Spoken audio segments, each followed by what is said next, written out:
नमस्कार, मैं हूं प्रभात पांडे। आप देख रहे हैं न्यूज़ 18 उत्तर प्रदेश उत्तराखंड का डिजिटल प्लेटफॉर्म। मेरे साथ हैं मेरे वरिष्ठ सहयोगी मनोज मलयानिल जी। बिहार के मामलों के बहुत अच्छे जानकार हैं। बिहार की राजनीति, आर्थिक और सामाजिक पृष्ठभूमि पे अच्छी पकड़ रखते हैं और आज हम दोनों एक साथ बैठे हैं बिहार की राजनीति में आज एक जो नया चैप्टर शुरू हुआ है उस पर बातचीत करने के लिए। बिहार की राजनीति का नया चैप्टर आज आप यूं कहिए कि बिहार की राजनीति में एक नए बच्चे का जन्म हुआ है। जन सुराज पार्टी के नाम से प्रशांत किशोर ने आज अपनी पार्टी की आधिकारिक घोषणा की है। मनोज जी को मैं इसीलिए इस प्लेटफॉर्म पर लेकर आया हूं कि इस पार्टी की आगे की भूमिका क्या होगी, राजनीति में कैसी पैठ होगी, इन सारे मुद्दों पर चर्चा करने के लिए। मनोज जी, निश्चित रूप से बिहार की दृष्टि से अगर कहा जाए तो आज एक महत्वपूर्ण दिन है, क्योंकि एक नई पार्टी का आधिकारिक रूप से जो है वो जन्म हुआ है और एक व्यक्ति जो अब तक दूसरी पार्टियों की मदद किया करता था और जिसकी एक एक्सपर्टीज है राजनीतिक, जिसकी एक अपनी समझ है, वो शेफोलॉजिस्ट रहा है, वो दूसरों को चुनाव में मदद किया करता था। उस व्यक्ति ने खुद, यानी कि प्रशांत किशोर नाम का वो व्यक्ति जो है, उसने खुद आज एक आधिकारिक रूप से पार्टी बनाई और उस पार्टी का एक नाम जो है उसका आधिकारिक रूप से ऐलान किया। तो निश्चित रूप से ये एक महत्वपूर्ण दिन है बिहार के लिहाज से। एक नई पार्टी आई है और जैसा कि आप जानते हैं कि बिहार की जो राजनीति है वो मोटे तौर पे 3 पार्टियों के इर्द गिर्द अभी तक घूमती रही है पिछले 30-35 सालों से। ठीक है, कुछ और भी छोटी मोटी पार्टियां हैं जिसका अलायंस होता है, लेकिन मोटे तौर पे 3 अहम पार्टियां हैं। एक भारतीय जनता पार्टी है, एक नीतीश कुमार जी की पार्टी है जनता दल यूनाइटेड, और एक तीसरी पार्टी लालू प्रसाद यादव की पार्टी है जी। और जिस किसी की पिछले लगभग 30-32 या यूँ कहें 35 सालों से सरकार रही है बिहार में, उनमें इन्हीं तीनों पार्टियों की सहभागिता रही है, उनकी भूमिका रही है। तो एक नई पार्टी अगर आई है तो जाहिर है, और वो बड़े जो है गाजे बाजे के साथ, धूम धड़ाके के साथ और एक वैकल्पिक राजनीति देने के वादे के साथ आई है, तो निश्चित रूप से सभी का ध्यान जो है इस तरफ खिंचा चला जा रहा है। मनोज जी, इसमें मतलब 2 अक्टूबर 2022 से प्रशांत किशोर ने पदयात्रा, जन सुराज यात्रा शुरू की थी और आज ठीक 2 साल के बाद 2 अक्टूबर 2024 को एक नई पार्टी जन सुराज पार्टी के नाम पे वो अपनी पार्टी लेकर आए।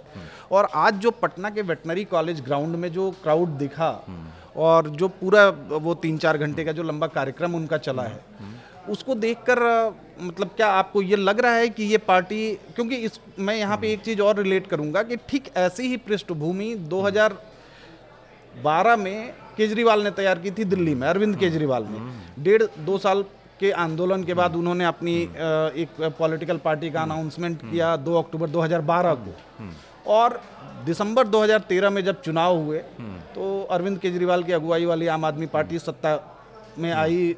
हालांकि वो 44-45 दिन ही सरकार चली। मतलब उस लिहाज से अगर देखें तो प्रशांत किशोर क्या कुछ नया कर पाएंगे। देखिए, जिस पार्टी के बारे में आपने कहा कि एक जन आंदोलन से निकली पार्टी थी आम आदमी पार्टी, और वो भी बहुत पुरानी बात नहीं है जी, महज 10-12 साल पुरानी बात है, और उसी अंतराल में एक दूसरी नई पार्टी आई है और वो भी ऐसा कहा जा रहा है कि जनता के बीच जाकर उनकी बातें सुनकर उनकी राय के आधार पर पार्टी बनाई गई। तो जाहिर है कि एक तुलना की जाएगी, होगी। जब तुलना होगी तो जो प्रीवियस, यानी पहले की जो एक पार्टी जिसका जन आंदोलन से जन्म हुआ जी, उसके पास चूंकि, और वो सरकार में भी सीधे आ गई थी वो पार्टी, तो उसका क्या कामकाज रहा, कैसा रहा, उसको देख के निश्चित रूप से फिर जो है लोग एक अपनी राय बनाएंगे जी। तो क्या केजरीवाल का हस्र होगा प्रशांत किशोर का? तो केजरीवाल पूरी तरह, उनकी पार्टी क्या कामयाब रही? केजरीवाल पूरी तरह से जिस उद्देश्य के साथ आए थे कामयाब रहे? उसको लेकर तो जाहिर है कि बहुत तरह के सवाल उठ रहे हैं, क्योंकि सबसे बड़ी समस्या तो ये रही उनके साथ, या यूं कहें कि वो एक तथ्य भी है कि भ्रष्टाचार कि आंदोलन से निकलकर उस पार्टी का गठन हुआ था और इस समय उनकी पार्टी जो है पूरी तरह से जो है भ्रष्टाचार से घिरी हुई पार्टी है। तो जाहिर है कि जब एक नई पार्टी अभी बनी है और वो भी वादा कर रही है कि भाई जो भ्रष्टाचार है या जो अराजकता है बिहार में या हर किसी भी क्षेत्र में चले जाइए कुछ भी नहीं हो रहा है, निराशा है और उससे हम उबारेंगे, तो जाहिर है कि लोगों को फिर ये सोच रहे हैं कि क्या कहीं ऐसा तो नहीं होगा कि जैसा केजरीवाल ने सरकार चलाया कहीं वैसा ही तो नहीं हंस रहा होगा। बेसिकली ये मतलब दोनों की तुलना इस बात को लेके हो रही है कि केजरीवाल, आपको याद होगा कि केजरीवाल ने भी शिक्षा, अफोर्डेबल शिक्षा, अफोर्डेबल स्वास्थ्य, भ्रष्टाचार के खिलाफ मुहिम और तमाम इन्हीं चीजों के इर्द गिर्द अपनी पार्टी की संरचना की, पार्टी बनाई और इन्हीं नारों के साथ वो दिल्ली की सत्ता पर काबिज हुए। आज प्रशांत किशोर ने भी अपने भाषण में इन्हीं चीज़ों का जिक्र किया है कि भाई बिहार के लोगों के लिए एक अच्छी शिक्षा व्यवस्था होनी चाहिए, बिहार के लोगों को अच्छा स्वास्थ्य सुविधाएं मिलनी चाहिए, भ्रष्टाचार और लाल फीताशाही इन टाइप की जो चीज़ें हैं इससे मुक्ति मिलनी चाहिए। इसीलिए ये तुलना हो रही है। तो क्या मतलब, और दोनों का एक कोइंसिडेंस कह लें या दोनों का हो सकता है कि दोनों एक ही इंटेलेक्ट लेवल पे, मतलब भाई केजरीवाल भी पढ़े लिखे एक सिविल सर्वेंट रहे हैं, प्रशांत किशोर भी वेल क्वालिफाइड साइकोलॉजिस्ट और तमाम तरह के क्वालिफिकेशन से हैं, तो एक मैच है कि 2 अक्टूबर का ही दिन चुना, तो कई सारी चीज़ें सिमिलरिटी हैं, इसलिए ये तुलना हो रही होगी। ये तुलना स्वाभाविक ही होगी। वैसे प्रभात, मैं आपको बताऊं, और आप भी इतिहास पर नज़र रखते हैं जी। आप अगर देखें तो आंदोलनों का जो एक इतिहास रहा है वो बड़ा दिलचस्प इतिहास रहा है जी। और आप पाएंगे कि भारत में भी अमूमन अगर आप देखें जो कंटेम्प्रेरी हिस्ट्री हमारी है, पोस्ट इंडिपेंडेंस का जो इतिहास है पिछले 70, 75, 76, 78 साल का जी, आप इसमें पाएंगे कि हर करीब करीब 10 साल के बाद कोई ना कोई एक आंदोलन होता रहा है। 67 में भी आप देखिए, याद करिए कि पहली बार जो है वो कांग्रेस को चुनौती मिली थी, विपक्ष का सामूहिक चुनौती मिली थी, और कई राज्यों में संविध सरकार बनी थी, सरकार पहली बार जो है राज्य में सरकारें बदली थी। 67 के बाद 10 साल और जोड़ दीजिए तो 75, 77 में फिर देखिए जयप्रकाश नारायण आए थे, उन्होंने संपूर्ण क्रांति का नारा दिया था, अराजकता, उसके बाद जो है एक तरह से इंदिरा गांधी की कथित तानाशाही की बात हो रही थी, उसके खिलाफ उन्होंने आवाज़ उठाई और एक बहुत बड़ा आंदोलन पूरे देश में हुआ। उस आंदोलन का हश्र क्या हुआ वो भी हम सब जानते हैं। 17 महीने की मुश्किल से सरकार चली थी, जनता पार्टी की सरकार, सब आपस में लड़ भिड़े और सरकार चली गई, फिर इंदिरा गांधी की वापसी हुई थी। खैर 77 के बाद फिर देखिए 10 साल के बाद 88, 89 के आसपास विश्वनाथ प्रताप सिंह आए, उन्होंने कहा कि नहीं भैया बेईमानी नहीं चलेगी। उस समय भी भ्रष्टाचार का एक बहुत बड़ा आरोप लगा, ये आपका जो है वो बोफोर्स का। फिर उन्होंने कहा कि नहीं, बदल देंगे हम देश को, भ्रष्टाचार बिल्कुल बर्दाश्त नहीं। फिर एक आंदोलन हुआ, उस आंदोलन में कई नेता निकले, याद करिए, इवन लालू प्रसाद यादव भी तो उस आंदोलन से निकल के बाहर आए। एक तरह से वो जयप्रकाश आंदोलन में शामिल हो चुके थे, लेकिन निश्चित रूप से मुख्यमंत्री जब वो बने बिहार के तो उस समय उसी की भूमिका तैयार हुई थी। तो वह तब भी जो है कि ये हुआ। उसके बाद फिर देखिए, उसके बाद भारतीय जनता पार्टी जो है एक दूसरे आंदोलन के साथ आई थी, वो भी एक आंदोलन था। वो आंदोलन निश्चित रूप से भ्रष्टाचार का भले नहीं था, लेकिन एक आंदोलन था। और उसके बाद फिर देखिए केजरीवाल जी आते हैं, अन्ना हजारे के साथ जो है एक आंदोलन शुरू होता है भ्रष्टाचार के खिलाफ, उनकी एक पार्टी बनती है। और उसके बाद फिर आप देख रहे हैं कि करीब 10-12 साल के बाद एक जो है वो आंदोलन से एक नई पार्टी बन के आ रही है। तो हमारे यहाँ करीब करीब 10-12 साल पे जो है एक न एक कोई आंदोलन होता रहा है, और उसमें कहीं न कहीं उसकी धुरी में भ्रष्टाचार और परिवर्तन जो है उसके अहम जो है एक चीज़ यहाँ पे मैं ऐड करना चाहूँगा आपके साथ कि जो भी आंदोलनों से निकली पार्टियां हैं जिनके खिलाफ उन्होंने आंदोलन किया, जो मेन अपोनेंट रहे उनके, कालांतर में जाके वो उन्हीं के साथ शिफ्ट हो जाते हैं। अब अगर आप जो जयप्रकाश नारायण के आंदोलन के समय की से निकली जो पार्टियां हैं, समाजवादी पार्टी हो, जनता दल हो, ये तमाम तरह के, ये आखिर उस समय कांग्रेस के खिलाफ इन लोगों ने आंदोलन किया और जाके कांग्रेस के साथ ही आज गठबंधन के में चुनाव लड़ते हैं और एक दूसरे से का साथ दे रहे हैं। वैसे ही आप अगर 89 में जनता दल वीपी सिंह वाला फ्रैक्शन जो आया बाहर, उसमें भी वही चीज़ें हुई। केजरीवाल जो दिल्ली में कांग्रेस की सरकार के खिलाफ आंदोलन किया, एक अपनी पार्टी बनाई और कांग्रेस हटाओ और भ्रष्टाचार के खिलाफ एक एक को जेल भेज देंगे, हर भ्रष्टाचारी को जेल भेज देंगे, इस नारे के साथ आए। और आज अभी पिछली लोकसभा केजरीवाल ने कांग्रेस के साथ ही मिलकर लड़ा है। तो क्या प्रशांत किशोर भी आज जो, हालांकि प्रशांत किशोर किसके खिलाफ आंदोलन कर रहे हैं ये अभी तक कोई चेहरा नहीं है, वो एक सिस्टम के खिलाफ लड़ रहे हैं। सिस्टम अभी कौन है? सिस्टम अभी बिहार के सिस्टम में नीतीश कुमार हैं, उनकी सहयोगी बीजेपी है। तो क्या आगे ये लगता है कि कालांतर में जाके ये फिर इन्हीं के साथ बैठ जाएंगे? देखिए प्रभात, बिल्कुल जो अभी जो सबसे जो मौजूद सवाल है वो सवाल यही है कि इतने आंदोलन हुए, इतने नेता आए, सबने बताया, सबने रास्ता दिखाया, सबने उम्मीद जगाई कि हम जो है समाज को बदल देंगे, हम देश को बदल देंगे, हम राज्य को बदल देंगे, हम जो एक ट्रेडिशनल जो राजनीति है उसको बदल देंगे, हम एक बड़ा परिवर्तन लाएंगे, हम एक नया समाज बनाएंगे। तो सवाल सबसे मौजूद यही है और सब लोग जानना चाह रहे हैं कि क्या प्रशांत किशोर जो है वाकई में बिहार को बदल देंगे, बिहार की शिक्षा को ऊंचाई, एक नई ऊंचाई पर ले जाएंगे, भ्रष्टाचार को समाप्त कर देंगे, पलायन जो सबसे बड़ी समस्या है बिहार की जी, क्या उसको वो रोक लेंगे?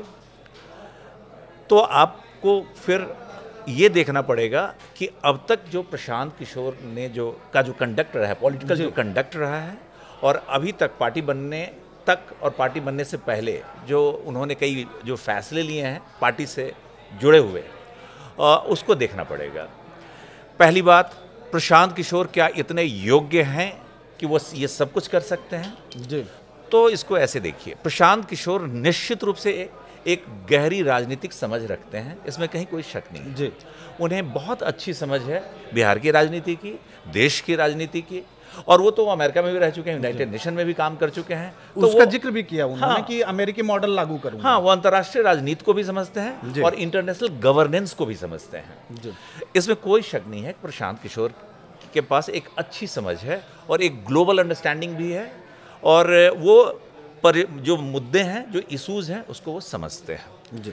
पिछले करीब 10 साल से वो, यानी कि 2014 से वो अलग अलग राजनीतिक पार्टियों के लिए काम कर रहे थे, अलग अलग राज्यों में। तो चुनाव कैसे होते हैं, चुनाव कैसे जीते जाते हैं, इसकी भी एक उनके पास समझ है जी। लेकिन जो व्यक्ति थ्योरेटिकली वो खुद दूल्हा नहीं था पहले जी, अब वो दूल्हा बन गया है। पहले वो दूल्हा बनाया करता था राजनीतिक पार्टी के चुनाव में, पार्टी का दूल्हा, यानी कि मुख्यमंत्री पद का कोई उम्मीदवार होता था और उनको जिताने का काम करता था। वो खुद, हालांकि वही बड़ी दिलचस्प बात है, खुद उन्होंने अभी सेहरा नहीं पहना है, उन्होंने किसी और को, कार्यकारी अध्यक्ष किसी और को बनाया है। तो वो पीछे से शायद ये दिखाने की कोशिश कर रहे हैं कि वो उनके अंदर में एक भावना होगी, वो गांधी से बहुत ज़्यादा जो है इंस्पायर्ड हैं, जयप्रकाश नारायण से भी बहुत इंस्पायर्ड हैं। तो उनको लगता है कि नहीं, हम खुद जो है सत्ता न लें, और हम बगल में बैठ के, और उसके बाद जो है हम अगर अपनी चीज़ों को आगे बढ़ाएं तो लोगों को विश्वास होगा कि इस व्यक्ति को सीधा सीधा जो है इसका अपना इंटरेस्ट नहीं है। तो आप क्या ये बदल पाएंगे? हम इस सवाल पर चर्चा कर रहे हैं। आप देखिए कि इनकी पार्टी में इन्होंने दावा किया था कि करीब 2 करोड़ जो है लोग इनकी पार्टी के सदस्य बने हैं, ठीक है। दूसरा, इन्होंने कहा कि हमारी पार्टी में कोई भी आ सकता है। तो अगर आप पिछले 2-4 महीने में जो कुछ घटनाक्रम घटा है उसको अगर आप देखें तो कौन लोग आ रहे हैं इनकी पार्टी में जी। तो आप देखेंगे कि जो रिटायर्ड ब्यूरोक्रेट्स हैं बड़ी संख्या में आए हैं जी। रिटायर्ड ब्यूरोक्रेट्स, फिर आप देखेंगे कि अलग अलग पार्टी के जो पूर्व सांसद हैं जी, ऐसे कुछ पूर्व सांसद जुड़े हैं, कुछ पूर्व जो है विधायक जुड़े हैं, इस तरह के आए हैं। पार्टी का जो कार्यकारी अध्यक्ष इन्होंने जो घोषित किया है, मनोज भारती, हाँ, आज वो ये कह रहे थे कि बिल्कुल मैं जात पात में विश्वास नहीं करता हूँ, लेकिन पार्टी का जो कार्यकारी अध्यक्ष बना है पहले उसकी जाति बताते हुए ही जो है इसका ऐलान किया कि ये दलित हैं। तो थोड़ा एक कॉन्ट्राडिक्शन तो है ही, वो ये समझ रहे हैं। और राजनीति में कुछ कॉन्ट्राडिक्शंस तो होते ही हैं। हालांकि प्रशांत किशोर चूंकि बहुत साफगोई के लिए जाने जाते हैं और बहुत साफगोई से बात कर रहे हैं, तो ये कॉन्ट्राडिक्शन थोड़ा सा चल सकता है। हाँ, नहीं, हालांकि ये थोड़ा अटपटा लगेगा कुछ लोगों के, भाई जब आप बातें ही नहीं हैं तो आप जाति का ये बता रहे हैं। तो फिर वो ये कह रहे कि नहीं, हमने जाति का ख्याल रखा है, हमने दलित जाति से जो है कार्यकारी अध्यक्ष बनाया है, लेकिन वो योग्य है। अब देखिए ये एक अलग बहस का विषय, उसको बड़ी ही बहुत उसका महिमा मंडन कर रहे हैं। उस कार्यकारी अध्यक्ष के बारे में कह रहे थे कि आईआईटी से पढ़े हुए हैं, आईआईटी दिल्ली से इन्होंने जो है ये आपका एमटेक किया है, इंडियन फॉरेन सर्विस में गए। सिर्फ ये क्राइटेरिया काफी नहीं है किसी के योग्य होने का, तो ये बड़ा मुश्किल है कहना। हालांकि मुझे लग रहा है कि ये सब प्रतीक, अब देखिए राजनीति में प्रतीकों का खूब इस्तेमाल होता है जी। तो पहला प्रतीक जो इन्होंने इस्तेमाल किया है, आज जिस दिन उन्होंने पार्टी का फॉर्मेशन किया है, उसमें पहला प्रतीक इन्होंने जो है, जो सिंबल जो यूज़ किया है, सिंबलिज्म जिसका इस्तेमाल किया है, वो दलित सिंबलिज्म इस्तेमाल किया है। यानी कि ये मैसेज देने की उन्होंने कोशिश की है कि हम दलितों के साथ हैं। अब सवाल उठेगा कि भाई जेडीयू वो भी कहता है कि भाई हम दलितों के लिए हमने क्या नहीं किया। नीतीश कुमार तो दलित छोड़िए, उन्होंने तो दलित के साथ साथ जो है महादलित को भी जोड़ा सो दैट कि ताकि जो है लाभ जो है एकदम निचले तबके तक जा सके। पिछड़ा, अति पिछड़ा, ये कंसेप्ट तो नीतीश कुमार ने पूरा का पूरा तैयार करके दिया। आरजेडी दलितों आरजेडी की मसीहा बनती रही है। बिहार में कांग्रेस खुद को दलितों की मसीहा बताती है। जीतन मांझी की एक पार्टी है जो खुद कहते हैं कि भाई वो उनकी अपनी एक आइडेंटिटी है। चिराग पासवान, रामविलास पासवान के बेटे, वो भी एक दलित चेहरा के रूप में हैं। तो सवाल है कि ये इन्होंने जिसको कार्यकारी अध्यक्ष बनाया है और ये कह के ये दलित है और योग्य है, तो क्या जो है ये कितने अलग होंगे। देखिए डिग्री डिप्लोमा की अपनी अहमियत है, इससे कोई इनकार नहीं करता। और आज के ज़माने में तो निश्चित रूप से जो है अगर कोई व्यक्ति जो है उसको बढ़िया एजुकेशन मिला हुआ है, उसका अच्छा एक्सपोजर है, वो मैटर करता है। लेकिन सिर्फ वही क्राइटेरिया काफ़ी नहीं होता है। तो एक फैसला ये है, तो क्या प्रशांत किशोर ने अलग राजनीति कैसे की है या कोई एक अलग कोई नया फार्मूला दिया है? नहीं दिया है। आज भी उन्होंने यही कहा है कि जिसकी जितनी हिस्सेदारी, जिसकी जितनी संख्या उसी के हिसाब से उनकी उतनी भागीदारी। हाँ, तो उनको हमने भागीदारी दी है भाई। तो हालांकि एक चीज़ यहाँ पे मैं देख रहा था अभी जब इनके बारे में पढ़ रहा था कि आज भी जो उनके मंच पे लोग दिखे हैं उसमें ज़्यादातर संख्या पुराने पॉलिटिशियंस की रही है। कुछ एक दो नाम उन्होंने जोड़े जो IITN जैसे मनोज भारती मंच पे एक और उसमें ऐड कर दूं आपको, डॉक्टर KC सिन्हा थे, पवन वर्मा भी थे। पवन वर्मा कई जगहों का चक्कर लगा चुके हैं। तो ये मतलब लग रहा है कि इनके पास चेहरे वही हैं, माना बोतल नया है, शराब पुरानी है। कुछ ऐसा कह रहे हैं। बिल्कुल। तो ये है कि इनको जो है ना, वैसे मैं बताऊं कि पिछले दिनों इनका इन्होंने कहीं बाइट दी थी, साउंड बाइट दी थी, जिसमें इन्होंने कहा था कि मुझे उम्मीद है, हालांकि उसमें बड़ी साफगोई से उन्होंने कहा कि मैं कम से कम 30% जो है ना, 30% जो है परिवर्तन तो मैं ला ही दूंगा। तो खुद पहले से ही कह रहे हैं कि 30% परिवर्तन जो है वो ला सकते हैं, 100% परिवर्तन नहीं हो सकता है, वो कह रहे हैं। अभी तक जो है मैं ये नहीं समझ पाया कि जो ब्यूरोक्रेट्स हैं, हो सकता है वो एक चुनावी स्ट्रेटजी इनकी है, जो बड़ी संख्या में ब्यूरोक्रेट्स को इन्होंने जोड़ा है और उसको भी बड़े धूमधाम से बताते हैं कि हमारे रिटायर्ड फलाने IAS हैं, ये जॉइंट सेक्रेटरी रहे हैं, ये चीफ सेक्रेटरी रहे हैं, ये पुराने जो हमारे ब्यूरोक्रेट्स हैं, ये बड़े IPS रहे हैं। मुझे लग रहा है कि ये काबिलियत का बहुत बड़ा पैमाना नहीं है, लेकिन मुझे क्या लग रहा है कि बिहार के लोग जो है ना बड़े फ्यूडल माइंड के रहे हैं, तो वो ब्यूरोक्रेसी और पावर से अपने आप को बड़े ही जो है ना कनेक्ट करते हैं, उसको बड़ी ही उसको अलग होता है और उस नजरिए से देखते हैं, उससे प्रभावित होते हैं। यस, तो ये बताने की कोशिश कर रहे हैं कि देखो IAS IPS ये सब हमारी पार्टी से जुड़ रहा है। लेकिन एक IAS IPS जो अगर चीज़ों को बदल देता, तो ये सब जितने रिटायर्ड आए हैं इनकी बायोग्राफी, इनका बायोडाटा निकालना चाहिए, इनसे पूछा जाना चाहिए कि भैया आप जहाँ जिस पद पे रहे आपने क्या किया।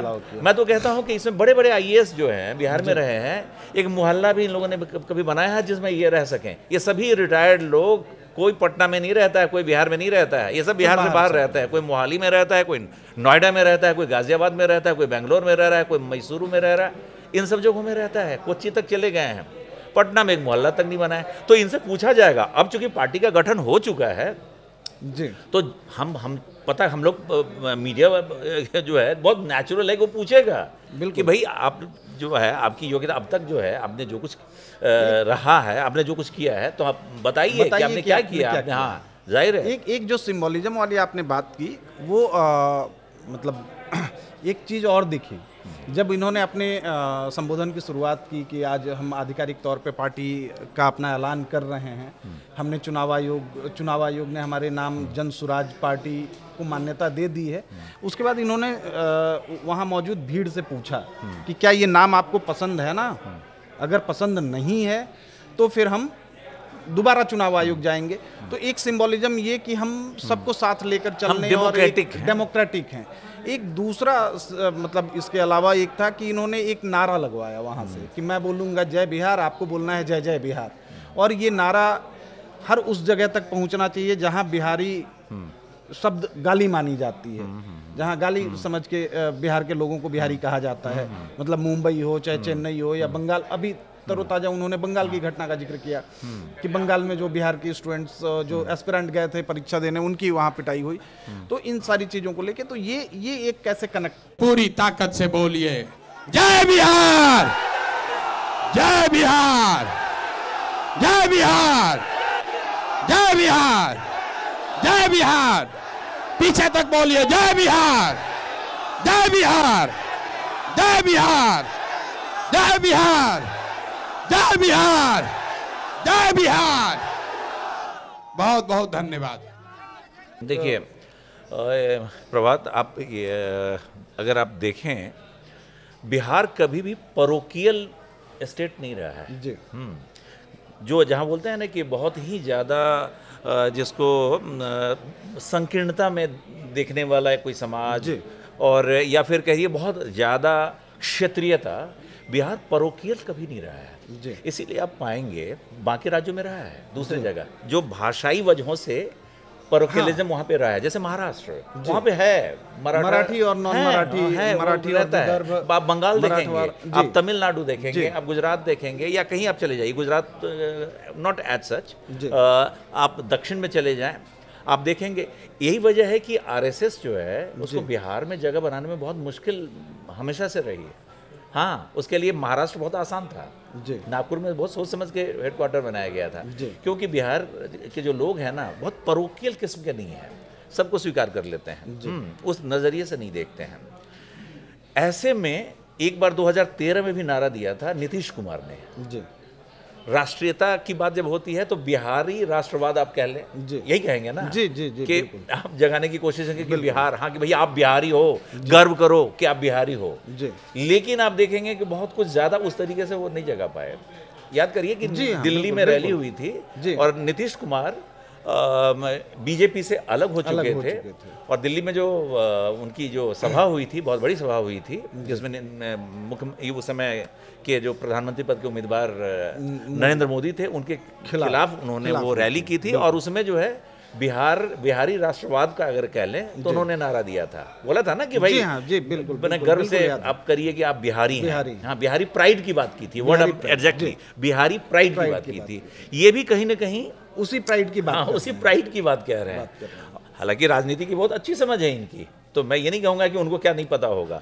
तो बिहारी प्राइड एज सच में बिहारी कभी आता नहीं है। अब आप गौर कर लें, देख लें, कभी आप नहीं पाएंगे कि बिहारी का कोई बहुत बड़ा यूनियन कुछ इस तरह का चल रहा है। कहीं जाएगा इम्तिहान देने, वहाँ से मारपीट के भी आ जाएगा, मस्त रहेगा, फिर चला जाएगा। बहुत ज़्यादा रिजिलियंस है बिहारी हो। हाँ, वो उसमें उस पर वैसे बिहार वैसा नहीं है। तो ये जो है ना, जो नारा उन्होंने दिया कि जय बिहार जय, इसमें मुझे बहुत ज़्यादा श्रद्धा जो है वो नहीं मतलब है। इसका ये जस्ट एक पॉलिटिकल स्लोगन आपका हो सकता है, आपकी पार्टी के लिए हो सकता है, इसका प्राइड इम्पैक्ट नहीं होगा। हाँ, नहीं होगा। एक प्राइड आप डालने की कोशिश कर रहे हैं जी, लेकिन जैसा कि आप जानते ही हैं कि बिहार में ये चीज़ कभी रही नहीं है। हाँ, बिहारियों के नाम पे जो है आप अगर कोई बहुत बड़ा यूनियन बना लें, कुछ ऐसा बना लें, ऐसा कभी हुआ नहीं है।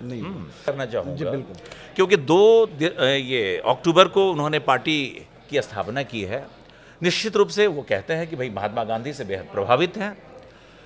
प्रशांत किशोर जो है उनको अब कुछ चीज़ों का जवाब देना पड़ेगा। हालांकि उनसे सवाल पूछे जाते रहे हैं और उसका अपने तरीके से उन्होंने जवाब देने की कोशिश भी की है, लेकिन अब उनसे जो है ना कुछ मामलों में सीधा सवाल होगा। आपका इशारा चंदे की तरफ तो नहीं? चंदे की तरफ होगा। वो इसलिए होगा कि इनकी जो यात्रा जो रही है, निश्चित रूप से यात्रा इन्होंने बहुत ईमानदारी से की है। अभी तक 17 या 18 जिलों तक पहुंच चुके हैं। हाँ, पैदल कुछ बाकी, इसमें बिल्कुल कोई शक नहीं है। देखिए, ये कामयाब व्यक्ति हैं, इसमें कहीं से कोई कन्फ्यूज़न नहीं है। और जो कामयाब व्यक्ति होता है उसमें 2-3 चीज़ें होती ही हैं। वो व्यक्ति जो है बहुत फोकस्ड होता है, उसको पता होता है कि उसका जो ये लक्ष्य है वो क्या है, तो वो पता होता है। दूसरा चीज़ क्या होता है, वो फोकस्ड होता है। दूसरा क्या है, पैशनेट होता है, जुनून होता है उसमें। प्रशांत किशोर में दोनों चीज़ है, इनको पता है कहाँ जाना है और जुनून है, तभी तो 2 साल से ईमानदारी से पैदल यात्रा की है। ये बिल्कुल सच है। लेकिन इनकी यात्रा में के साथ जो है बहुत बड़ी टीम होती है जी।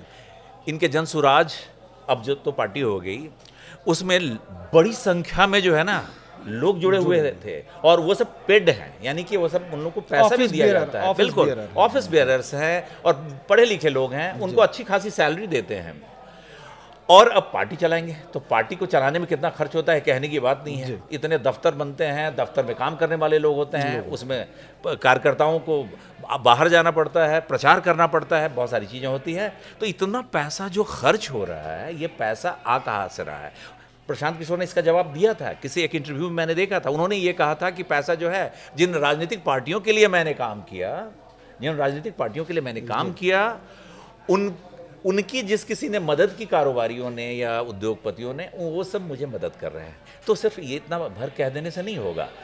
क्योंकि वो गांधी में विश्वास करते हैं, तो गांधी जी एक बड़ी बात कहते थे कि आपका साध्य और साधन वो भी दोनों ट्रांसपेरेंट होना चाहिए। मतलब लक्ष्य और लक्ष्य तक पहुंचने का रास्ता दोनों ट्रांसपेरेंट होना चाहिए। तो सबसे पहले प्रशांत किशोर जो है, अब तक इनको जो पैसा आया, जो चंदा आया और जो ये खर्च कर रहे हैं, उसका पूरा ब्यौरा जो है इन्हें सार्वजनिक करना चाहिए, वेबसाइट पे डाल देना चाहिए कि जो भी दे रहा है भाई, कि बहुत साफ है कि ये दे रहे हैं। निश्चित रूप से प्रशांत, बिहार एक राजनीतिक रूप से बहुत ही सक्रिय राज्य है, लोग वहाँ के बहुत जागरूक राज्य है, जागरूक लोग हैं। तो उनके बीच में इनका आना चर्चा का विषय बना हुआ है। हम सब की नज़रें जो हैं इस पर निश्चित रूप से जो है वो टिकी रहेंगी। देखिए आगे आगे क्या करते हैं प्रशांत किशोर। मनोज जी, बहुत बहुत धन्यवाद और बहुत सार्थक चर्चा हुई आपसे। कई मुद्दों पे हम लोगों ने बात की। अब देखना यही है कि ठीक 1 साल बाद अक्टूबर-नवंबर 2025 में बिहार में चुनाव होना है और जन सुराज पार्टी, हालांकि ये जन सुराज यात्रा पिछले 2 साल से चल रही है, जन सुराज पार्टी के पास आज से 1 साल का समय है और चुनावी कामयाबी के लिए, चुनाव लड़ने और चुनावी कामयाबी के लिए। और प्रशांत किशोर अपने मकसद में कितने कामयाब हो पाते हैं ये वक्त बताएगा। हालांकि हम हमारी ओर से पूरी शुभकामनाएं प्रशांत किशोर और उनकी जन सुराज पार्टी के साथ हैं। धन्यवाद।